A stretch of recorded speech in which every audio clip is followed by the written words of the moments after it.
questions. Were you happy with the way you guys bounced back against Oregon State? Yeah, I think any time that you lose for the first time, getting that win the next time out's not easy, and because we hadn't lost, and in the way we lost, a last second three fade away, that was heartbreaking for the team, and so for them to respond the way they did in a game where Oregon State really shrunk the game and made it a low tempo game, and it wasn't a particular great shooting game for us. And yet I thought we made some good stops, some key stops, and getting the win was going to be the big thing. We needed to have a bounce-back win and get that road win. You talked after the game about the team growing and trusting each other defensively.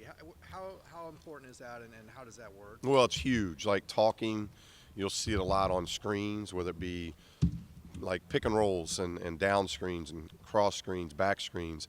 There's always at least a minimum of two people involved in that, if not sometimes 3 and 4. So a pick and roll is not just about the guard that's guarding the ball handler. It's also about the big that's guarding the screen and how we defend that, and getting used to the nuances as how you do that, and then where's the weak side at. Like one of the things that we've been trying to do to trust one another is get that weak side over more, and really flood the ball more than what we've been doing. And we're seeing progress in that. Now with that, we've had some slippage in board play, and we're getting ready to play 2 teams this week that are big, they're athletic, and the board play is a big part of what they do. So we're going to have to be much better on the defensive backboard than what we've been on this last road trip.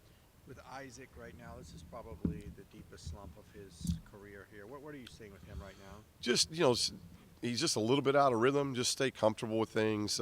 He doesn't have the pressure. We've talked about this. He nor Bryce have the pressure that they had last year, to where they have to score every night. They have to, I've talked to him. I said, look, that's as bad a shooting weekend as you can have, and we win one game by 14, double digits on the road, and we have the favorite to win the league, top 10 program in a building where they've won 30-plus games, and we go on a 17-0 run, and you're not really part of that. So you don't have that pressure. So just relaxing him a little bit. He's such a tremendous player and a great scorer that, if we could go through a weekend slump and still do the things we did, hopefully he knows that that's a positive for him and he can relax and just play. You talked about how meticulous he is with like refolding the towels and Yeah. stuff like that. Is he meticulous with Absolutely. with his basketball as far as this? Yeah, absolutely. And he needs to kind of just let that towel unfold a little bit and throw it to the ground and not fold one and just let it go. But he's such a neat, organized guy. Sometimes mentally that can mess with you, and we're just trying to relax him because we know how important Isaac is to our team, and he's been such a vital part of all of our successes over the years, and he has been already this year, and he will continue to be. So hopefully he can gain confidence in his teammates, knowing that he didn't have the best of scoring weekends, and yet his team still played pretty well. Steve, when you're coaching 18 to 22-year-olds and you start 13-0 and you're 14-1 and they see everything on social media, do you have to coach them up about not being complacent? This has been a while since this program has been in this top five. Yeah, sometimes I'd say yes. With this team, we've got such a high trust in them as coaches, and I think they've got a high trust in us. The relationships that we have are so strong because of the character of guys we have. It really is unique. I've been doing this 26 years now, and as far as teams go, high basketball IQ, high skill set, but just high character guys that we're not having to do any kind of special speeches to say, hey, you got to get this one. You can't worry about, you go into the Oregon State game. One might think that Oregon is a sellout, perennial team that's supposed to win our league, got this home streak. Then you're playing an Oregon State team that is rendered with a lot of injuries and under 500, not near the atmosphere that you might have to get them all, and that wasn't the case. They were ready to go. They understand the moment, and they've understood the moment each time out. Now, we're just 15 games in, but I got an awful lot of trust in those guys in that locker room that we spend more time trying to help them X and O wise than we do trying to motivate them, because they've been a highly motivated group. 10-4 Cal, what do you like what they're doing? Well, they've got a premier player, in Ivan Rabb. He is a special player, and then their backcourt.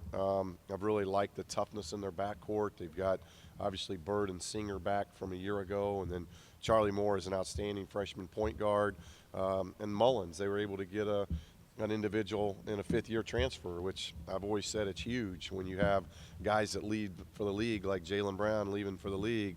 You got to replace him. Mullins isn't Jaylen Brown, but he's a good gap feeler in that he really knows how to play. He can shoot it. He can score the ball. And they would have missed that had Jalen left and then Jonah Matthews leaving. It makes a big difference with them. So I like what and then obviously with Konzo, they're very, very good defensively and play very physical. So, each game it presents its different obstacles that we have. And like all games, we've got to be better in this one than we were in the last one. What have they done? How have they done it defensively when you look at what they've been able to do leading the Pac-12 in scoring D, field goal percent D, three-point D? Well, it's a tempo. Some of it's driven by tempo. We've said that all along that I think you have to look at efficiencies, both offense and defense, and what tempo you're playing at. Our tempo is at a very high tempo. Their tempo is a little different. Michigan had a different tempo coming in here. They left playing at a whole different tempo. So that's a key. If the game's played in a very slower tempo, I think that's going to favor them. So we've got to speed the game up a little bit. We got to get it into open court, and that's not easy because they do a very good job of taking transition away and making you play in the half court. And then when that does happen, we got to be efficient at the half court. So we've played a lot of different styles. Oregon wants to run. Oregon State wants to play a slower tempo. So we've been able to prove that we can play a lot of different styles, and that may be the case again on Thursday. But we've got to be able to do it as well, if not better, than what they do. A couple of weeks ago, you had talked about having a conversation with Prince about the possibility of redshirting. Did you have that conversation? Yeah, we have, and hopefully there's going to be an announcement, very soon on that. Where I'm letting him think about things a little bit deeper, and just looking at the pros and cons. You've missed 15 games. He's back practicing and doing very well. So we're very excited about what he's been doing. It's just in fairness to him, I always want that player to know that he's got the trust of our coaches. That, yeah, obviously selfishly we'd like to have him back for depth reasons and everything else, but I always think about the player first. And when you miss this amount of games, as talented as you are as Prince, I want him to at least know he's got options. So hopefully here, if not before the Cal game, shortly by the weekend, hopefully Prince can come to a decision. We can talk about it. If he did decide to redshirt and then somebody suffered an injury, would he come back? Or? Well, that's all dependent on Prince, but Okay. you don't fill out anything from a redshirt standpoint until at the end of the year anyway. So guys that are planning on redshirt, they can always opt to pull. I would never do that as something where I'm saying, hey, you've got to do that. It would always be a player's decision to do that. Alex, injury update? And Alex is kind of the same way, just talking to him, going through it because he's practiced the last couple days and been outstanding. So he's live now and I think could be available for Thursday's game. So we're excited about what he's been doing because he was playing awfully well before the season. So he will play this season, you think? Well, again, Okay. we're talking about it. It's all this has kind of hit us. It seemed like we didn't know a timetable, and now all of a sudden we get back from the Oregon trip, and both Prince and Alex are out on the floor practicing again, and they look great. So now it's about just being with them, talking to them, and making sure they know their options, and we support whatever that is. I don't know how much they'll actually guard each other, but is Ivan Rabb maybe the toughest individual matchup for TJ this year? Yeah, it's one of them. We've had some good bigs. The Davis kid at obviously at Texas A&M and Kentucky's got their. You look at Gabriel and the bigs that were at Kentucky, and Michigan had stretch fours that could really shoot the basketball.